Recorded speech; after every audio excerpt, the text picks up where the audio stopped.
Now we're going to Florida, where protesters rallied at the state capitol against a series of bills brought by a conservative-controlled legislature.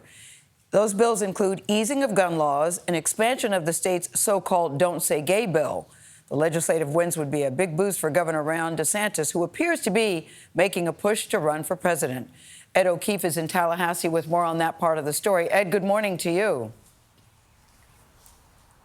Gayle, great to see you. Governor DeSantis is waiting for the end of a marathon legislative session before making it official. There's been passage of a handful of popular bipartisan bills, but it's the conservative proposals passed with just Republican votes that are likely to serve as the springboard for the governor's entry into the GOP presidential primary.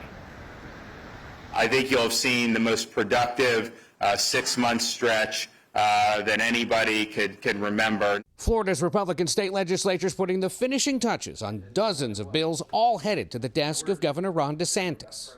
On Wednesday, it was an expansion of the so-called Don't Say Gay bill that now restricts any instruction about sexual orientation or gender identity up to 8th grade. State Senate President Kathleen Passidomo defended the focus on an issue critics say unfairly targets gay and transgender students. That's not what it is. It's protecting our children from harmful materials in our schools.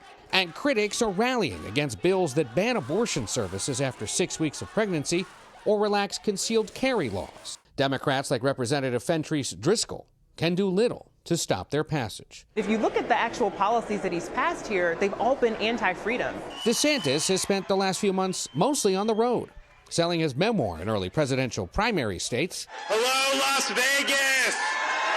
And in Israel, Japan, South Korea, and the United Kingdom, burnishing a thin foreign policy record. All while former president and Florida resident Donald Trump hits his potential political rival, who's trailing in recent polls. DeSantis is very low and crashing. He's crashing and burning. A CBS News poll gives Trump a double-digit lead over the governor, but the same poll shows Republican primary voters want a candidate who challenges so-called woke ideas, opposes gun restrictions, and makes liberals angry. Allies would say that's exactly what DeSantis is doing. Florida is where woke goes to die. While many Republicans are starting to pick sides, others relish the focus on the Florida frontrunners. I think anyone who wants to run for president from the state of Florida is great.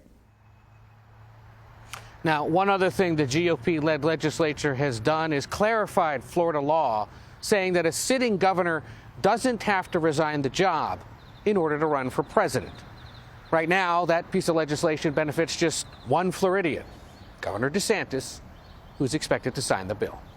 Tony? That's an important point there, Ed O'Keefe, for us. Ed, thank you very much.